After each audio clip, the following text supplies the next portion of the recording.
nous avons vu qu'il y avait un problème. Les enfants handicapés ne sont pas tous accueillis à l'école.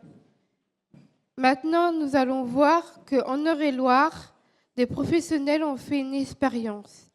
Ils ont décidé de tester en vrai, que tous les enfants aillent à l'école. J'ai hâte de savoir comment ils ont fait.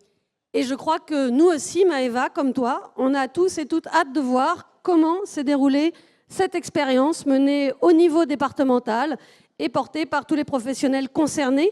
Et nous allons tout de suite laisser la parole à Christophe Auboin, qui est directeur général adjoint des PEP 28 et qui va présenter et animer cette table ronde. Vous êtes tous assis, c'est parti pour la deuxième partie de la matinée.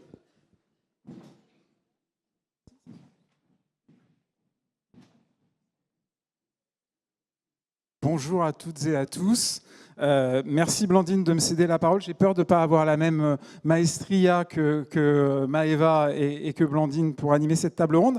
Néanmoins, cette responsabilité m'a été confiée un petit peu parce que finalement, historiquement, c'est un peu au nom des PEP 28 que je vais commencer à parler, puisque aux côtés de l'ARS, de la direction départementale d'Eure-et-Loir, la mise en place du projet des Dames a démarré conjointement, on va dire, ou dans une philosophie co-construite et co-portée à partir de 2015.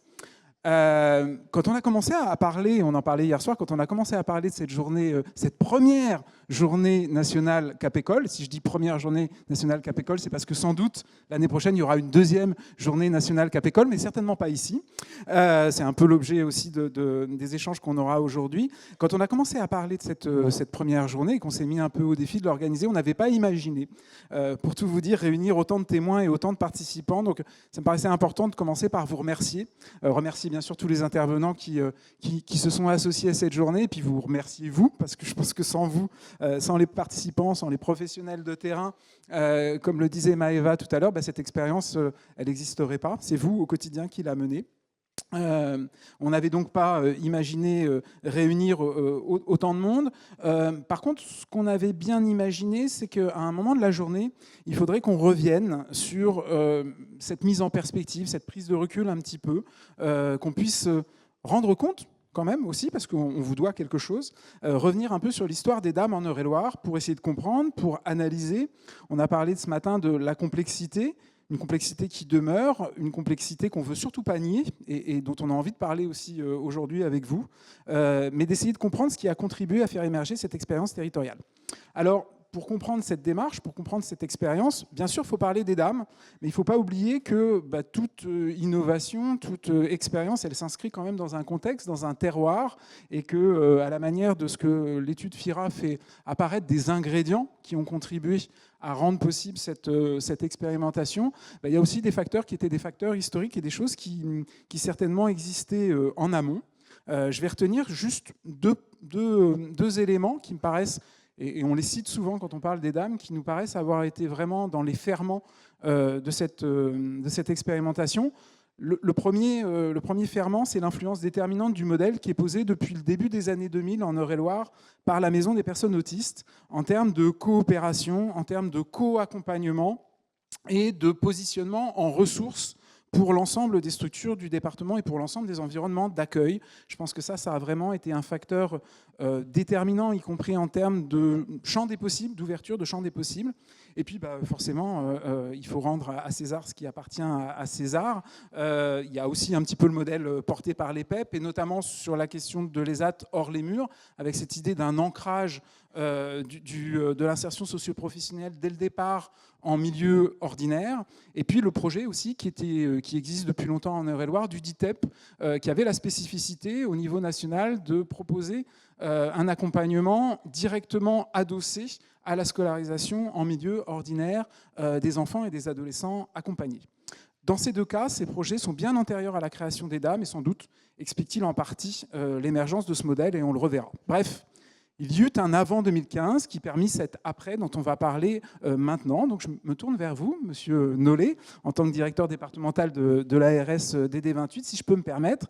Et même si j'ai eu l'occasion d'en discuter un petit peu avec Joël Derrien, que je salue au passage, qui est le président d'honneur des PEP 28, mais à l'époque, Est-ce que vous pouvez nous indiquer ce qui a conduit l'ARS DD28 à cette période précise sur le terrain de la transformation des IME CESAD en DAM, et peut-être nous dire aussi au passage, pour vous, un petit peu ce que c'est et ce que doit être un DAM dans la représentation que vous en avez.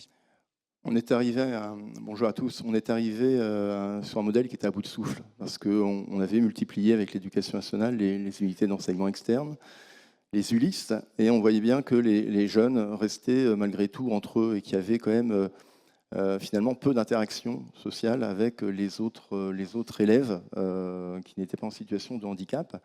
Et la deuxième difficulté, c'est que, et notamment en CM2, on a eu du mal à faire passer un certain nombre d'élèves en 6e parce que la question du niveau scolaire est restée prépondérante. Et à chaque fois, on revenait sur la question du niveau scolaire, et on voyait bien qu'on ne pouvait pas aller plus loin en termes d'inclusion tant que ces deux leviers n'étaient pas, tant que ces deux obstacles plutôt n'étaient pas levés. Donc l'idée, c'était de dire il faut qu'on calme un petit peu sur les ULIS, sur les unités d'enseignement externalisées, et plutôt qu'on scolarise les enfants dans leur école de quartier, dans leur école de village, pour favoriser les interactions sociales. Je me souviens du premier diapo que j'avais fait pour convaincre les acteurs du projet, et l'école en fait était un levier, mais derrière on pensait au centre de loisirs, on pensait au sport, on pensait à l'école de musique, au club de sport, et ce qu'on voulait absolument, c'était que les jeunes puissent faire vraiment, pas seulement élèves, mais être j'ai presque envie de dire, des enfants à part entière dans le village, dans le quartier. Et moi, je me souviens, quand j'allais dans les IME, je faisais encore beaucoup de visites à l'époque dans les IME, des choses toutes bêtes, les goûters d'anniversaire, les enfants invités, leurs copains de l'IME, et souvent il n'y avait personne où il n'y avait pas grand monde, parce que l'IME avait un rayonnement à 40 km autour de l'IME. Et on voyait bien que ces interactions sociales, en fait, elles étaient très faibles. Donc on avait ce sujet de remettre de l'individualité, j'ai envie de dire, dans la scolarisation, et donc de passer la vitesse supérieure. Le deuxième point, je disais, c'était la question du niveau scolaire. On restait vraiment, je me souviens, et j'allais encore à l'époque à la CDAPH, la question des savoirs académiques était vraiment déterminante. Je disais, la lecture, on ne pouvait pas imaginer qu'un enfant arrive en 6e, quand bien même il était en situation de handicap, sans avoir les bases de la lecture. Et on s'est dit, mais il y a d'autres savoirs, il y a d'autres apprentissages que, encore une fois, les savoirs académiques. Et il y a, j'ai envie de dire, les habiletés sociales, les compétences psychosociales. Et souvent, finalement, d'ailleurs, c'est bien plus déterminant à l'âge adulte en termes d'inclusion que certains savoirs académiques. Donc, ce qu'on s'est dit, c'est qu'il fallait passer une vitesse supérieure du côté, évidemment, de l'éducation nationale pour qu'on développe vraiment la scolarisation dans l'école de village ou l'école de quartier, mais il fallait aussi pour cela que du côté du secteur de l'ARS et du secteur médico-social, on bouscule nos organisations. Et parfois, on peut avoir un petit peu la dent dure vis-à-vis de nos collègues de l'éducation nationale. On pointe la rigidité, mais la rigidité, elle était aussi dans nos organisations médico-sociales. C'est-à-dire qu'on était dans un système où on avait X places d'IME, X places de CESAD. Et une inclusion individuelle, parfois, n'était pas possible, faute d'accompagnement CESAD. Et donc, on orientait un enfant en IME, quasiment à temps plein dans un IME, faute de place de CESAD. Donc j'ai presque envie de dire, on demandait à l'IME de faire quasiment le contraire de ce pourquoi il était payé. Donc encore une fois, on voit bien qu'on était arrivé sur un modèle qui était vraiment à bout de souffle et qu'il fallait le régénérer de tous les côtés.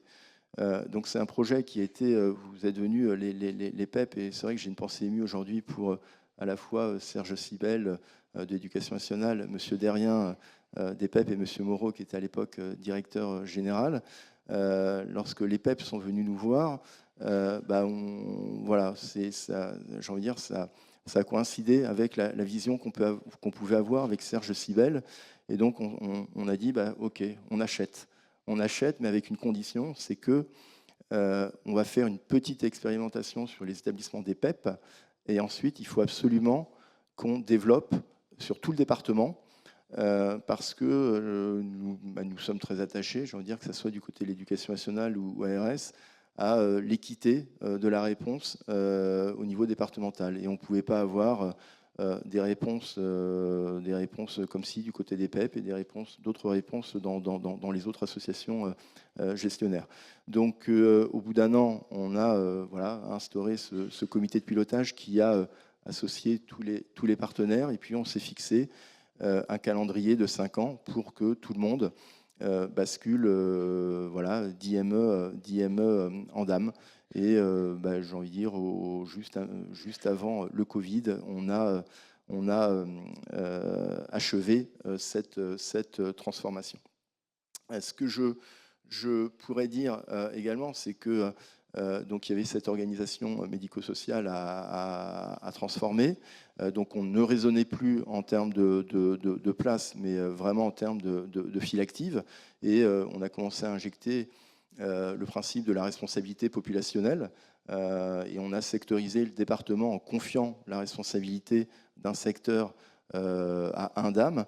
Et du côté de l'Éducation nationale, et je ne les remercierai jamais assez, ils ont vraiment fait l'effort, j'ai envie de dire, de lancer un plaidoyer, de convaincre la communauté enseignante que la scolarisation des enfants en situation de handicap n'était pas l'affaire que des enseignants spécialisés. C'était l'affaire de tous. Et de fait, il y a eu aussi un changement de paradigme, c'est-à-dire que les enseignants spécialisés qui auparavant passaient majoritairement, voire très majoritairement, leur temps en face d'enfants en situation de handicap, petit à petit, sont devenus des techniciens, des experts, des conseillers qui venaient en appui des enseignants du milieu ordinaire pour les accompagner dans l'adaptation de leur pédagogie à la diversité des profils accueillis dans une classe. Donc voilà, résumé, je sais qu'on a un temps limité, mais pour refaire un petit peu la genèse et le pourquoi de la transformation, voilà, ça fait maintenant 10 ans, et je pense qu'on évoquera cet après-midi effectivement la suite. Voilà. Merci beaucoup. Dans votre intervention, vous évoquez l'Agence régionale de santé, l'Éducation nationale, les organismes gestionnaires médico-sociaux, qu'ils soient associatifs ou qu'ils soient publics. Et vous disiez tout à l'heure que c'est pas toujours simple. Je pense qu'il y a de la complexité, on le dit souvent, mais derrière la complexité, il faut être honnête, des fois c'est compliqué aussi. C'est pas que complexe, des fois c'est compliqué. Il y a d'autres acteurs en jeu. On parlait de continuum de vie des enfants. Ça concerne pas uniquement l'école, ça concerne pas uniquement le médico-social. Il y a toute cette partie aussi de vie. Et moi, il y a un des acteurs qui me paraît vraiment essentiel dans cette dynamique. Monsieur Stéphot, maire de Vernouillet, était là ce matin. Ce sont les collectivités territoriales, alors les collectivités locales, et puis les conseils départementaux. Je vais me permettre de me tourner vers vous, du coup, Monsieur Bourdet, parce que dans ce travail, et dans le COPIL, le premier comité de pilotage qui a été mis en place, ce qui a été aussi, à mon avis, un des ferments d'innovation, c'est que la Maison de l'Autonomie, elle a été là au premier chef, et que cette organisation, cet alignement d'écosystèmes, on parle de situation de handicap, on parle de projet de vie des personnes, il a été construit, cet alignement, avec la MDA. Est-ce que, Monsieur Bourdet, vous auriez, en tant que directeur de l'autonomie au conseil départemental aujourd'hui, directeur de la Maison de l'Autonomie, est-ce que vous pourriez nous éclairer à votre tour sur le rôle pivot justement de la MDA dans ce processus de construction et de structuration large? Et moi, je garde un exemple en tête. Je trouve que c'est vraiment une des grandes forces du département. En 2019, vous parliez, Monsieur Nollet, de la généralisation. Un des faits notables, c'est que sur les notifications qui sortaient de la MDA, à ce moment-là, il était écrit que l'admission ou l'accompagnement par un DAM était conditionné par le fait que les enfants soient inscrits dans leur école de secteur, ce qui posait un préalable dans la démarche qui me paraît essentiel. Oui, effectivement, merci. Alors la question des notifications, c'est effectivement une question cruciale. Et puis, pour être honnête, l'ouvrage est toujours sur le métier parce qu'on a bien conscience que ça manque parfois encore de lisibilité, alors que ce soit pour les professionnels, mais également pour les familles. Donc, c'est vraiment une question importante pour nous. Je rappelle la MDA, ça reste comme une grosse machine, si on veut, puisqu'on reçoit à peu près, en 2025, on a reçu 13 700 dossiers, alors ça fait à peu près 50 dossiers par jour, et 37 000 décisions ont été prises pour les adultes et 5 000 décisions pour les enfants. Et donc, en fait, nos enjeux, c'est d'évaluer, d'orienter et de le faire bien et le faire vite. Voilà. Et donc, pour le faire vite, il faut quand même qu'on puisse automatiser certaines choses. Et pour cela, on passe par un logiciel, comme dans beaucoup maintenant d'activités. Et parmi les difficultés que l'on a, c'est que le logiciel qui est à notre disposition, il y a 3 éditeurs sur le social au niveau national, donc on en a un. Les évolutions sont souvent faites avec le concours de la CNSA. Et donc, les DAM étant finalement une organisation innovante et finalement assez peu répandue sur le territoire, on fonctionne encore avec un logiciel qui est le logiciel qui se fait pour les orientations vers les CESAD et les IME. Voilà. Donc, que ce soit d'un point de vue technique comme du contenu, je dirais, et de la lisibilité, de la compréhension de ce qu'on va pouvoir orienter, on est quand même face à cette difficulté-là. Voilà. Donc, tout ça pour dire que ça s'est certainement amélioré, mais qu'on est toujours à l'écoute. Bon, vous le savez, vous nous faites régulièrement des retours, et qu'on est à l'écoute des remontées qu'on a par rapport à ces orientations. Et d'ailleurs, sur les orientations après, mais ça rejoint un certain nombre de choses très intéressantes qui ont été dites ce matin sur parfois, je dirais, l'arbitrage, ou en tout cas l'orientation entre plutôt le DAM, plutôt un AESH, plutôt le DAM et un AESH. Et je sais qu'on a l'occasion là aussi d'en discuter régulièrement. Merci beaucoup. À vous entendre, et c'est intéressant, on se rappelle qu'il faut des intentions de coopération, on en parlait beaucoup ce matin, il faut de l'alignement, et puis en fait, il faut aussi prendre le temps de regarder les cailloux qui sont sur le chemin, toutes ces contraintes techniques, qu'elles soient administratives, qu'elles soient organisationnelles, et en faire quelque chose. L'idée, c'est pas de les balayer et puis de s'en débarrasser, c'est exactement ce que vous disiez sur le SI de la MDA, c'est comment on fait avec cette matière-là pour avancer quand même et donner quand même de la place à ce projet qu'on a, à cette ambition qu'on a de faire ensemble cette école pour tous. Il y a des contraintes techniques, il y a des questions d'alignement entre les différentes tutelles et les différentes institutions finalement au niveau d'un département et puis peut-être même plus largement au niveau d'une région, comme le disait Madame Debord ce matin. Il y a des questions de synchronisation entre les acteurs aussi et parmi les éléments qui sont aussi notables finalement dans l'idée qui est apparue en Eure-et-Loire, moi il y en a une aussi qui me paraît très significative, c'est que M. Nollet nous parlait tout à l'heure de la mise en place du premier COPIL et dans ce COPIL, quelque chose qui a été très intéressant, c'est que même si l'initiative au départ, je le disais, elle émanait un peu des PEP 28. L'ARS, dès le départ, a souhaité faire entrer dans le comité de pilotage une autre association gestionnaire pour pouvoir avoir un regard finalement sur ce qui était en train de se construire. Et puis on le verra, mais Monsieur Zambon, du coup, directeur du pôle enfance de la DAPI 28, va pouvoir nous en parler. Paolo, est-ce que tu peux nous expliquer un petit peu ce premier acte de ce qui était déjà finalement en train de devenir l'extension des DAM à l'échelle départementale, à travers cet engagement rapide de la DAPI. Est-ce que tu peux nous en reparler? Puis est-ce qu'au passage, tu peux nous dire aussi, toi, ce que tu penses être un DAM finalement aujourd'hui? Merci.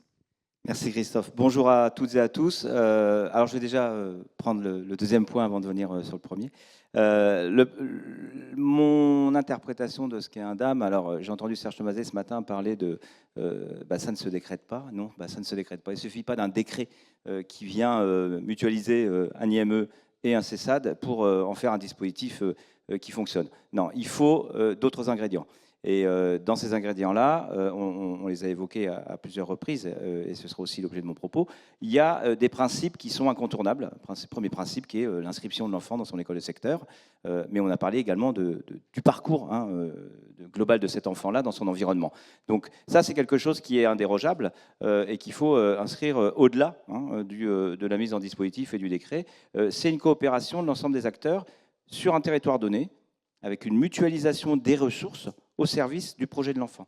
Pas que sur l'école, on parle souvent de l'école, puisque aussi on est sur l'école pour tous, et c'est aussi l'objet de cette journée-là, mais sur les autres éléments qui ont été évoqués par Gérald Nollet et par Christophe également, sur le loisir, sur le sportif, sur toutes ces dimensions-là qu'il est nécessaire d'accompagner.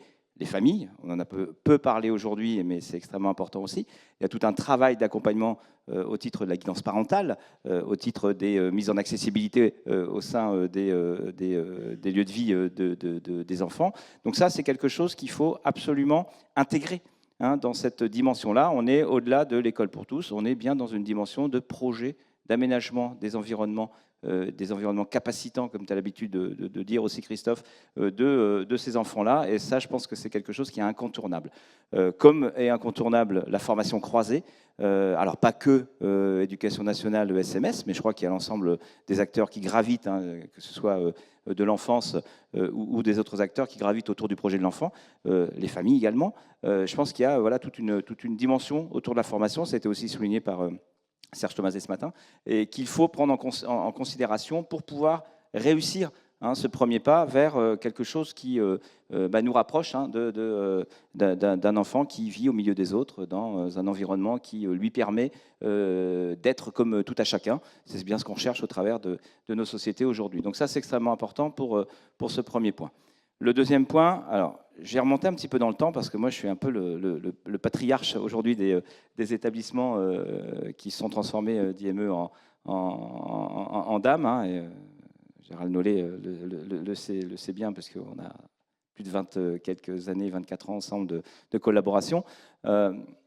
Il y a tout un travail, tu l'as cité tout à l'heure Christophe, qui a été mis en œuvre. On a parlé de la mise en filière et la notion de parcours avec la maison départementale des personnes autistes.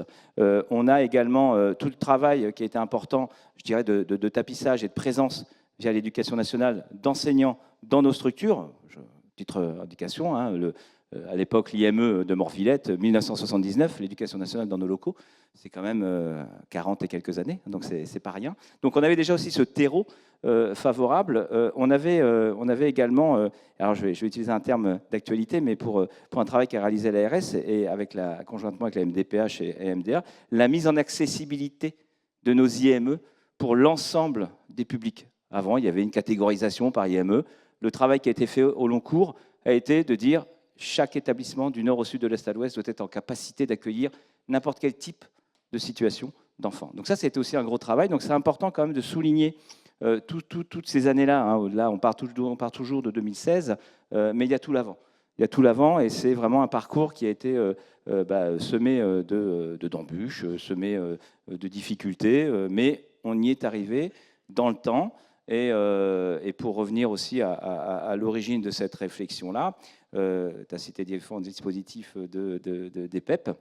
Moi, je vais en citer un qui s'appelle le jardin d'enfants spécialisé, ou les jardins d'enfants spécialisés, qui est dispositif 3-6 ans adossé à une école maternelle, qui, quand on s'est retrouvé invité à ce comité de pilotage d'âme, on s'est rendu compte très rapidement, alors on devait être là en tant qu'observateur, puisque nous, on n'avait pas de CESAD, donc c'était comment on allait gravir cette marche-là importante de passage d'IME en DAM. On s'est rendu compte très, très, très rapidement que ce qui était attendu par rapport à cette école pour tous avait déjà produit ses effets avec les jardins d'enfants spécialisés. On avait déjà une vingtaine de situations qui étaient en IME, qui étaient passées par le JES et pour lesquelles on avait des accompagnements, des appuis à la SCO, on dirait aujourd'hui, sur les établissements scolaires. Donc il y a eu cette réflexion-là qui finalement nous a emmenés en tant qu'acteurs majeurs, je veux dire, du coup, avec nos collègues des PEP.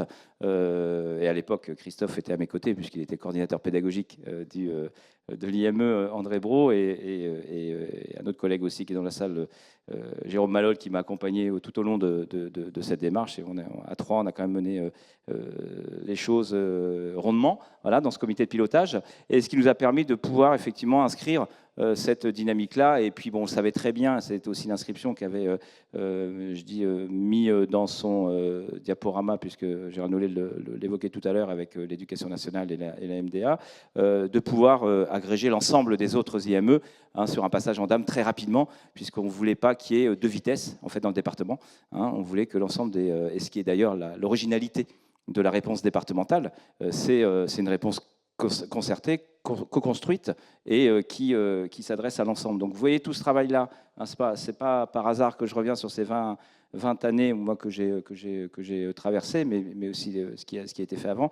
Tout ce travail-là, il a nécessité aussi ce maillage-là, et aujourd'hui on se retrouve effectivement avec une expérience qui est certes riche, qui a été semée d'embûches, parce que c'est pas simple pour en arriver là où on en est arrivé. Il y a toujours des écueils, ça se décrète pas, l'école ne nous ouvre pas forcément les portes systématiquement, nous on n'est pas forcément non plus parfois voilà, dans les clous, et ça je pense qu'on a aussi endossé cette responsabilité, il faut qu'on se regarde aussi un peu nous au niveau du médico-social, mais je suis persuadé, avec tout ce qu'on a pu mettre en œuvre et voir comme réussite, qu'on est en capacité de le faire et qu'on est en capacité de produire de l'optimisation de ressources sur des secteurs donnés et de pouvoir coordonner des parcours riches pour ces enfants. Je m'arrête là parce que sinon je continue pendant des heures et des heures. Avec plaisir. Merci beaucoup Paolo. Au passage, tu as rappelé que dans une ancienne vie, certainement, j'ai été enseignant. On parle du coup des dames, là, beaucoup. On parle finalement de ce système médico-social qui s'efforce de s'adosser à l'école pour faire exister cette école inclusive, désormais cette école pour tous, qui s'efforce. Ça ne veut pas forcément dire qu'ils réussissent à le faire, ça ne veut pas forcément dire que ce soit simple. Je crois que Marie-Pierre, tout à l'heure, Marie-Pierre Toubens en parlait, il faut aussi qu'on affine nos représentations réciproques de ces attendus, des conditions qui vont être nécessaires pour y parvenir. Et ça, c'est du dialogue continu. On parle de coopération. Oui, il faut de la coopération, mais il faut vraiment qu'il y ait un dialogue permanent et continu pour qu'on se comprenne. En fait, il ne suffit pas qu'on se mette d'accord sur les mots. Il y a aussi des choses qu'on doit confronter, nos contraintes, nos représentations, nos attentes, nos attendus, les gestes professionnels des uns et des autres. Du coup, je me tourne vers vous, Madame Grimoin, en tant que représentante de l'éducation nationale et puis en tant qu'inspectrice de l'éducation nationale chargée du service école inclusive. Est-ce que vous pourriez nous aider à comprendre aussi finalement comment l'éducation nationale s'est emparée de ce chantier, de ce défi, qui est un chantier qui est toujours... voilà, les travaux continuent aujourd'hui. Et puis, au passage, je vous le disais tout à l'heure, nous dire aussi, du point de vue de l'école, qu'est-ce que c'est un DAM, mais qu'est-ce que ça devrait être finalement aussi pour que ça fonctionne et pour que cette école pour tous, elle puisse réellement exister, tout en sachant que voilà, on ne vit pas toujours en théorie. En fait, des fois, on vit aussi dans le réel et que ce n'est pas parce qu'on se dit ce qu'on aimerait que forcément on est toujours en capacité de le réaliser. Merci. Alors, je vais recommencer aussi sur l'historique, mais très rapidement. Moi, je me souviens de la première réunion qu'on a faite avec l'ARS, les PEP et l'ADAPI pour présenter un peu plus le projet DAM. Et à cette réunion, j'étais avec M. Sibel, puisque je prenais sa suite. Et je n'avais pas pris le poste que je me disais « Waouh, c'est quoi ce projet qui nous tombe dessus ?»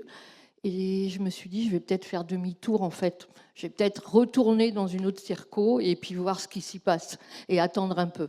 Mais en fait, je n'ai pas fait demi-tour puisque je suis encore là.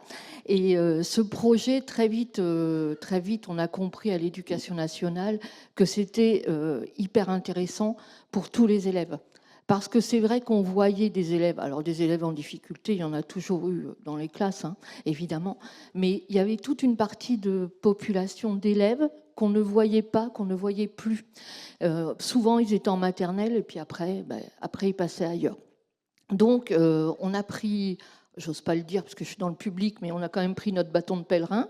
Et puis, avec à l'époque Madame Lequément, on est allé voir les IME qui se transformaient en dames.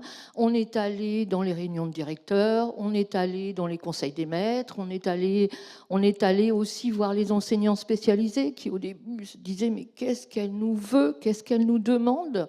Elle nous demande de sortir, mais surtout de faire sortir les élèves de leur institution où ils sont bien. Eh ben non.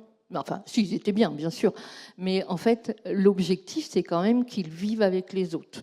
Le fait qu'un enfant ne puisse pas aller dans son école de quartier ou dans son école de campagne, vivre avec ses copains et sortir dans la rue et retrouver les copains qu'il a vus à l'école, que les familles ne puissent pas faire partie du conseil d'école ou du conseil d'administration, eh ben, ça mettait toute une partie de la population à côté. Et ça, au bout d'un moment, c'est plus possible.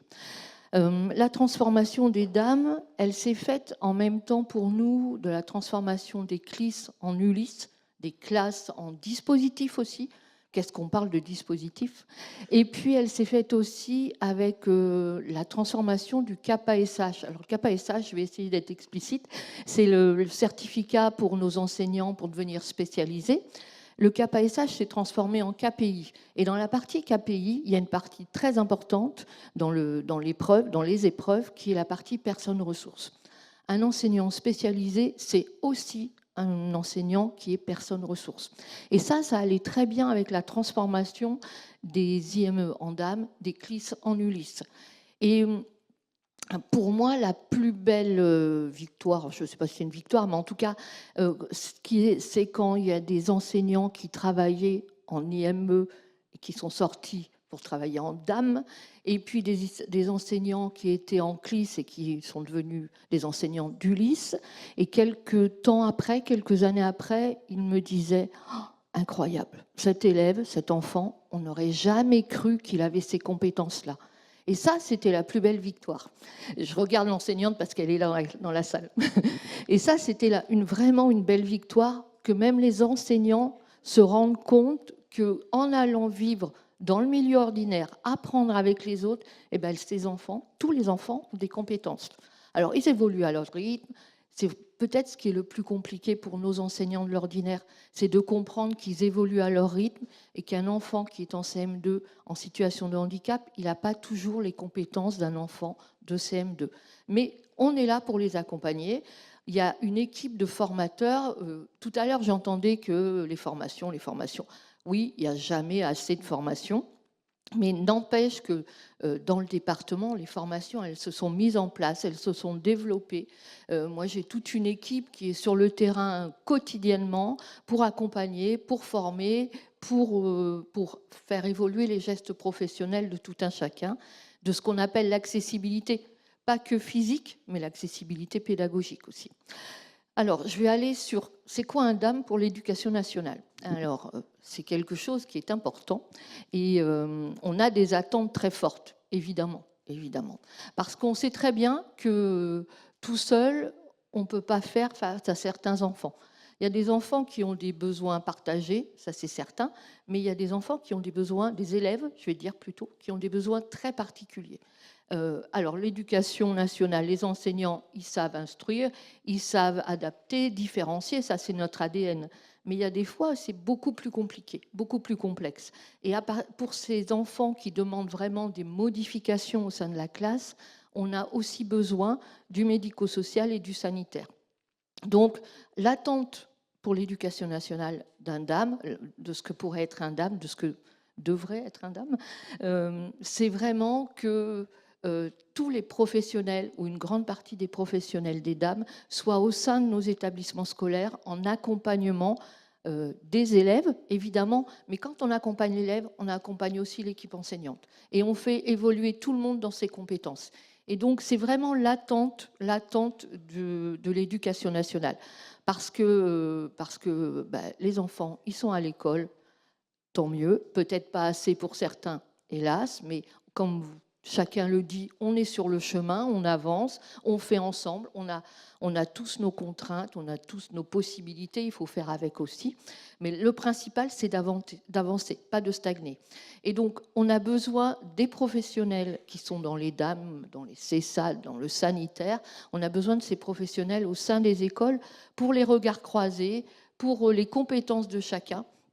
Moi, parfois, ce qui m'interpelle, c'est ce qu'on appelle les enfants étoiles.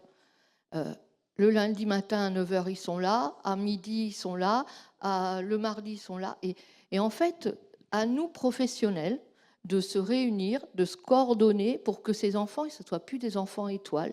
Parce qu'on a chacun nos compétences. Alors là, il n'y a pas de souci. Hein. On a chacun des compétences et on fait chacun notre boulot vis-à-vis de ces enfants. Mais maintenant, au lieu que ce soit les enfants qui soient éclatés un peu partout, essayons de nous coordonner pour qu'on soit autour d'eux, avec leur famille aussi, pour leur rendre le parcours le plus simple possible. Voilà. Moi aussi, je m'arrête, sinon je suis comme Monsieur Zambon. Je fais toute la journée. Je n'en doute pas. Merci beaucoup de vous arrêter. Merci aussi pour vos propos. J'en tire une chose qui me paraît vraiment être le maillon fort de la réflexion qu'on partage depuis le départ, c'est cette idée de continuum et cette idée d'ancrage sur le territoire. L'ambition étant qu'on puisse s'accompagner là où les personnes vivent, là où ces enfants habitent finalement, là où leur famille habite, où les frères et sœurs vont aussi bien à l'école qu'à l'accueil de loisirs. Cette cohérence-là, ce maillage finalement territorial fin, il avait pour nous depuis le départ une condition un peu sine qua non, quelque chose auquel on est très attachés tous, je pense, autour de cette table ronde, c'est la question de l'équité territoriale. Et M. Nollet en parlait tout à l'heure en introduction, Paolo le reprenait. À un moment, on s'est tous dit qu'en fait, ça ne pouvait pas fonctionner que de façon un peu élective, avec certains organismes gestionnaires qui s'y mettaient et d'autres qui ne s'y mettaient pas, avec une offre finalement territoriale qui aurait pu se dégrader dans certains secteurs. Dans ce tissage complexe, interinstitutionnel, aussi bien dans les relations, on parle beaucoup de coopération entre nous, c'est vrai, mais en fait c'est aussi du quotidien, c'est la coopération que vous menez sur le terrain, du cousu humain, de façon parfois délicate sur le terrain. Dès la fin 2018, je crois, vous parliez de votre diaporama, Monsieur Nollet, et avec la perspective de le faire pour 2019, et c'était un sujet très ambitieux, vous nous avez proposé, après la première période d'expérimentation, de structurer et de généraliser ce projet DAM à l'échelle de l'ensemble du département. Alors, Monsieur Escroignard, directeur des Dames publiques d'Eure-et-Loir, Arnaud, est-ce que tu pourrais nous parler de cette phase spécifique-là de généralisation, et puis surtout faire un focus sur le besoin de méthodologie que cette phase a pu induire, et derrière ce besoin de méthodologie, ce qui nous a amené à penser assez vite, en fait, et Muriel, je crois, Muriel Mauguin, il faisait référence tout à l'heure, parce qu'on avait eu des contacts avec l'INSEI à l'époque, à ce besoin aussi d'être accompagné par la recherche pour venir structurer, organiser, donner aussi de l'évaluation. Enfin, on en parlait tout à l'heure, je crois que c'est Serge Thomaset qui en parlait un petit peu. Il faut aussi évaluer la façon dont les choses se construisent, avoir un peu de retour, du feedback finalement sur ce qui se construit. Donc est-ce que tu peux nous en dire un peu plus et nous dire aussi de ton point de vue à toi ce que c'est qu'un DAM? Merci. Bonjour à toutes et toutes. Effectivement, moi je suis arrivé en 2018 du coup sur le DAM de Vernouillet, depuis également sur le DAM de Champfol. Donc on a pris le train au moment où l'expérimentation du coup était bilantée, et puis à ce fameux moment où vous faisiez le tour effectivement des conseils d'administration avec Madame Lequément pour guider du coup sur cette transformation, et puis aussi sur les choix méthodologiques qui avaient été retenus, qui sont extrêmement porteurs du coup, et c'est important de pouvoir le réévoquer parce que je suis assez convaincu pour ma part qu'on ne peut pas dissocier le résultat final de la méthodologie et du chemin qu'on prend. Et à cet égard, le chemin, je trouve qu'il a été exemplaire au moins à deux parties. D'abord, la première, ça a été dit, c'est bien l'ensemble des structures du département qui ont été invitées à se transformer. La transformation des IME en dispositifs, ça n'a rien d'original en tant que tel. Beaucoup d'IME sur le territoire se sont transformés en dispositifs aussi en même temps que nous. Par contre, ce qui était singulier et probablement opportun et très porteur, c'est la dimension départementale. Et ça a été très porteur à deux égards principaux. Le premier, c'est que ça a permis une logique de construction extrêmement forte. Co-construction entre médico-social, l'éducation nationale, d'autres parties prenantes Ça, j'y reviendrai aussi. Éco-construction aussi avec les collègues de terrain. On est beaucoup ici, quand je regarde vous tous qui êtes dans la salle, à avoir participé à ces premières réflexions, à des places qui sont variées. Peut-être insuffisamment, mais ça, du coup, je vais y revenir. Mais du coup, on était évoqué tout à l'heure les nécessaires conditions de travail ensemble pour que l'école pour tous advienne correctement. La co-construction, nécessairement, ça en fait partie. Et ce choix méthodologique qui a été fait, pour nous, il a été extrêmement positif, porteur. Et puis précurseur aussi peut-être des briques qui sont quand même encore en cours de travail sur ce que c'est que l'intermétier et la coopération notamment. Le deuxième point qui me semble important sur les aspects méthodologiques, c'est aussi l'impulsion que ça a eu sur l'ensemble du système d'école pour tous. On y reviendra, l'école pour tous, c'est un système de coopération. Et à cet égard-là, peut-être que plus que la transformation des IME en dispositifs, ce qui a été important, c'est tout ce mouvement d'ensemble, toutes les répercussions que cette transformation a pu avoir sur les différentes parties prenantes et sur les postures de chacun. Et du coup, finalement, cette transformation, c'est bien cet ensemble-là qui est abordé et pas simplement la transformation des IME en dispositifs, même si bien évidemment, c'est quelque chose de central à cet égard-là. Ce qu'on s'est dit quand même au bout de 2-3 ans, en faisant un petit point aussi sur là où on était de la transformation, en 2020-2021, je pense, c'est que finalement, rien ne bouge sans que tout bouge. Les personnes qui ont écrit cette phrase-là, du coup, se reconnaîtront, mais c'est profondément important. Et c'est un des constats, finalement, sur lequel on a achevé au bout de 2-3 ans. C'est que le médico-social ne pouvait pas bouger tout seul, de la même manière que l'école ne peut pas bouger tout seul, mais c'est bien un sujet de mouvement d'ensemble. Et ce constat-là nous a amené, du coup, à se questionner sur 2 sujets. Le premier, c'est le besoin impérieux de décloisonner plus. À 2 égards. On s'est aperçu d'abord que quand on avait pensé la transformation des IME en dispositifs au service de l'école pour tous, on l'a fait d'abord qu'entre acteurs du spécialisé. Et on a quand même mis 2 ans, du coup, je pense, à s'apercevoir de ce premier écueil-là, qu'on a essayé de corriger ensuite. Mais bien évidemment, l'école pour tous, c'est un sujet de société. Donc à partir de ce moment-là, comment est-ce qu'on décloisonne avec l'ensemble des acteurs qui peuvent être partie prenante sur ce sujet-là, de l'ordinaire et du spécialisé, et puis aussi acteurs de par leur nature. Ont été évoquées les collectivités territoriales tout à l'heure, le conseil départemental est présent notamment par toi, Thomas, aujourd'hui. C'est important parce qu'on voit qu'aujourd'hui, on n'est probablement pas encore organisé, je parle dans la conduite des politiques publiques et en termes de décloisonnement, à hauteur des parcours qu'on a accompagnés. Si on prend tous les intervenants qui peuvent être présents dans les journées des jeunes qu'on accompagne, on voit qu'on a quelques petits défis d'articulation qui restent posés et qui sont un sujet pour moi qui reste entier sur le sujet école pour tous. Deuxième point d'interrogation pour nous, c'était de s'assurer qu'on faisait bien et du coup d'évaluer. On avait plutôt un avis positif sur ce qu'on faisait. Très étonnamment. On s'est quand même dit que c'était intéressant que des tiers peuvent venir voir ce qu'on organisait du coup en Eure-et-Loire, d'abord parce qu'on doutait quand même, et du coup, cette évaluation, elle était importante pour nous à plusieurs égards. D'abord parce qu'il faut bien mesurer, mais je pense qu'on en est tous conscients aujourd'hui, le chemin parcouru quand même en 10 ans. On s'est parfois demandé si le chemin, on le parcourait dans le bon sens, si on y mettait les bons ingrédients, si on positionnait les professionnels correctement, si on repensait les professionnalités. Et ça a été évoqué, je crois, par Madame Mauguin tout à l'heure, au-delà des partis pris, au-delà des ressentis, il faut de l'objectivité dans cette conduite. Les enjeux humains, on pourrait dire financiers, mais humains, sont quand même extrêmement importants. Et d'avoir un regard tiers scientifique qui vienne regarder ce qu'on fait, c'était pour nous quelque chose qui devenait essentiel, eu égard notamment au parcours qu'on a la responsabilité d'accompagner. Ensuite, il y avait également le souhait pour nous de peut-être se dire qu'on faisait pas mal les choses et que ça nécessitait de pouvoir être valorisé. C'est important de dire et de remercier aussi la mobilisation de l'ensemble des professionnels qui sont partie prenante de l'école pour tous. Ils sont très, très, très nombreux. Peut-être que c'est bien de pouvoir se dire que des fois, on travaille bien. Et c'est important de pouvoir se le dire ici.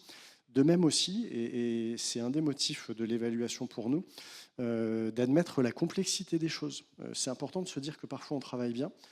C'est pour autant ne pas nier qu'il y a des situations qui aujourd'hui encore sont interpellantes dans les classes, pour lesquelles on peut se dire que les situations sont les réponses apportées sont peut-être pas toujours les bonnes.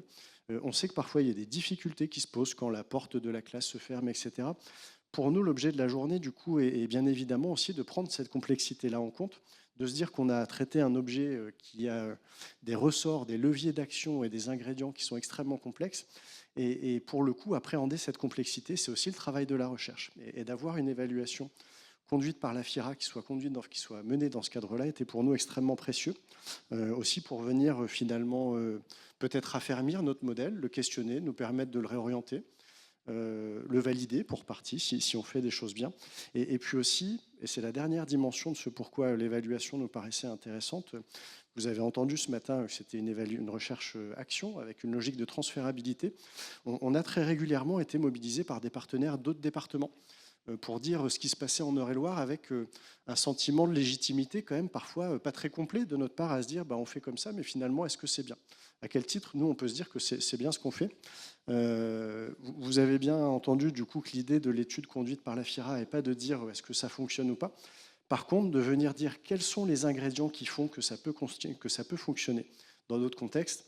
Là, pour le coup, ça nous rend légitime à pouvoir partager ce qu'on fait aujourd'hui et travail du coup qu'on a conduit depuis 2 ans avec Madame Segard et ses équipes. Merci beaucoup Arnaud. Je pense qu'effectivement, c'est un des essentiels. On a mis, et tous autant que vous êtes, on a mis beaucoup d'énergie dans ce projet. Une des leçons qu'on tire de tout ça, aussi bien sur les dames, j'ai envie de dire, que depuis 2 ans, le travail qui peut être fait sur les passes, c'est qu'on a quand même pris conscience à travers ces 10 dernières années que même avec beaucoup de bonnes intentions, même avec beaucoup de bonne volonté, même avec beaucoup de technicité, parce que je pense qu'on en amène tous avec notre expertise, en fait, ça ne suffit pas. Il y a une vraie dimension qui est une dimension d'accompagnement. En fait, ces processus, aussi bien sur le terrain, on en a parlé tout à l'heure en parlant de la formation des enseignants, que sur les cadres. Je pense qu'il y a des vrais enjeux de formation des cadres de part et d'autre pour aussi apprendre à travailler ensemble. Ça fait partie aussi des choses qui sont explorées par l'étude menée par l'équipe d'ASTI avec Serge Thomaset. Et puis, de façon plus globale, cette sensibilité à avoir et cette acceptation, finalement, du fait que quand on pense plutôt des évolutions systémiques de cette ampleur, il faut aussi penser à accompagner ces démarches et pas laisser les acteurs seuls se débrouiller, aussi bien pour des questions, je parlais tout à l'heure d'équité territoriale, et on pourrait se les poser plus largement à l'échelle régionale, l'échelle nationale. On a aussi besoin de facteurs d'unité, d'unification. On parlait tout à l'heure de la question des modèles. À un moment, il faut aussi qu'on ait des modèles de référence. Ça ne veut pas dire qu'on va tous faire comme le modèle, mais ça veut dire qu'à un moment, on a besoin de se repérer, de se représenter. Moi, j'étais directeur en 2018 d'un DAM, et en termes d'accompagnement du changement, je peux vous dire que ce n'est pas optimum d'accompagner des gens vers un projet dont on ne sait pas exactement où on va, ni vers quoi on emmène les gens. Et je pense qu'aujourd'hui, une des qualités, c'est qu'on puisse justement disposer de ce genre de choses. Et c'est ce que l'étude de la FIRA aussi nous propose de collecter. Je vois, Arnaud, que tu as quelque chose à dire en réponse. Juste parce que ça me permet de reglisser un point important, et je n'ai pas répondu au sujet d'un DAM. Et du coup, en ligne, en forme d'horizon, en tout cas, je voudrais y répondre. Vraiment, le plus bavard, c'est peut-être toi. Ouais. C'est possible. Pour moi, un DAM, et je répète que c'est une ligne d'horizon, c'est une organisation territoriale. Pour la dimension partenariale, ça a été dit tout à l'heure, mais l'enchevêtrement qu'on a à voir avec les territoires est précieux et absolument nécessaire. Au service des envies, des projets, des jeunes qu'on accompagne, c'est important de reparler d'envie, c'est important de reparler de projet, parce que, bien évidemment, la place des jeunes accompagnés est prédominante ici, la place des familles aussi, on ne l'a pas évoqué sur les différentes parties prenantes, et quand est-ce que les familles aussi sont suffisamment associées au sujet de l'école pour tous ? C'est important de le rebrosser également. Et puis, bien évidemment, au service d'une place pleine et entière en société. On peut parler de logique inclusive, d'école pour tous, de l'approche par les droits aussi. Mais voilà comment je le résumerai. Merci. Je vais donc un petit peu conclure cette première table ronde et puis céder la place à Éléonore Ségard pour qu'elle puisse vous donner aussi la matière finalement de ce qui a été, ce qui a permis de mettre à jour, de mettre en lumière cette étude. Je voudrais conclure juste en remerciant à nouveau, peut-être je le fais beaucoup, mais c'était vraiment important pour nous aujourd'hui de remercier, on le dit beaucoup, tous les acteurs de terrain. Arnaud en parlait à l'instant, moi je voudrais prendre un temps pour remercier les familles qui nous ont fait confiance. Et je pense que c'est un des mots aussi importants. Il faut se faire confiance à soi, faire confiance aux autres. C'est pas simple de lâcher prise pour se faire confiance. Et je remercie Madame Grimoin de ce mot. À un moment, il faut qu'on accepte de dire aussi que tous autant qu'on est, on ne sait pas faire. On ne sait pas tout faire. Et donc, il faut regarder l'autre et aller chercher chez l'autre cette partie qu'on ne sait pas bien faire pour hybrider, construire quelque chose de nouveau ensemble, accepter aussi que ce vers quoi on va, ça va être quelque chose de différent de ce qu'on faisait jusqu'à présent. Mais à nouveau, merci aux familles qui nous ont accordé cette confiance. Moi, j'ai en tête de 2019, juillet 2019, et merci à l'ARS et l'Éducation nationale qui ont rédigé à l'époque un courrier conjoint qui a été adressé à toutes les familles des enfants qui étaient accompagnés à l'époque par les IME pour leur expliquer que la règle allait changer et que la règle, ça allait être celle de la territorialisation de l'organisation médico-sociale avec un mode de fonctionnement qui est un fonctionnement qui est celui des cartes scolaires finalement. Vous habitez ici, votre enfant est scolarisé dans telle école, vous serez accompagné par un dispositif qui désormais a une responsabilité territoriale et populationnelle à votre rencontre. Et les familles, elles auraient pu réagir différemment, mais elles nous ont suivis. Et dans les années qui ont suivi, le curseur, finalement, la qualité, la question de l'évaluation de ce qu'on était en train de faire, on n'avait pas beaucoup d'indicateurs, on n'avait pas beaucoup de recherches, mais de temps en temps, on avait des familles qui venaient nous voir en disant ce que disait Madame Grimoin. Ah ben maintenant, depuis qu'il est à l'école, du coup, je l'ai inscrit au judo. Oui, parce que finalement, il connaît les enfants puisqu'il les voit à l'école. Et puis, des parents qui venaient nous voir, ce qui a vraiment changé entre l'IME et le DAM, c'est que maintenant, quand il rentre à la maison, il ressort. Effectivement, ces questions d'anniversaire, ces questions de fréquentation du quartier, c'était là et on le touchait du doigt. Alors c'est pas simple, ça fonctionne pas toujours, c'est pas toujours magnifique, mais ces petits ferments-là, je pense qu'ils sont importants. Et merci à vous 5 pour tous ces témoignages. Paolo, tu veux nous dire quelque chose ? Je rebondis juste 2 secondes par rapport aux familles, parce que c'est important, et l'étude aussi, là, au-delà des retours qu'on a pu avoir, mais l'étude l'a aussi confirmé, des familles qui nous disent, voilà, moi je me sens parent d'un élève et pas d'un enfant en situation de handicap qui stigmatise au sein de l'école. Je peux aller au conseil d'école, c'est pas mettre un pied dans la porte, voilà, j'ai toute ma place. Donc ça, c'est aussi extrêmement important parce qu'elles ont réinvesti aussi, ces familles-là, au-delà de la dimension professionnelle, toute une dimension sociale de leur environnement avec leur enfant. On l'a évoqué au travers des différents prismes dans lesquels on mettait en accessibilité les environnements. Et je pense que ça aussi, ça a permis à des familles de pouvoir dire mon enfant a droit à, et le revendique aujourd'hui haut et fort. Et je crois que ça, c'est aussi la résultante un peu de tout ce travail-là commun et collectif. Merci beaucoup. On va céder la parole à Éléonore Ségard qui va nous dire, avec l'étude qui a été menée, Monsieur Moreau, il y a quelques années, le président aujourd'hui des PEP 28, quand on a inauguré un DAM, un bâtiment, disait finalement avec cette inauguration, on se rend compte qu'on ne pourra plus revenir en arrière. On ne peut plus revenir en arrière dans nos organisations médico-sociales. Il y a autre chose sur lequel on ne peut plus revenir en arrière, c'est qu'aujourd'hui, il faut absolument qu'on travaille ensemble et qu'on s'engage ensemble. C'est une des leçons aussi de l'étude de la FIRA. Donc, Éléonore, si vous voulez nous rejoindre, je vous cède la parole.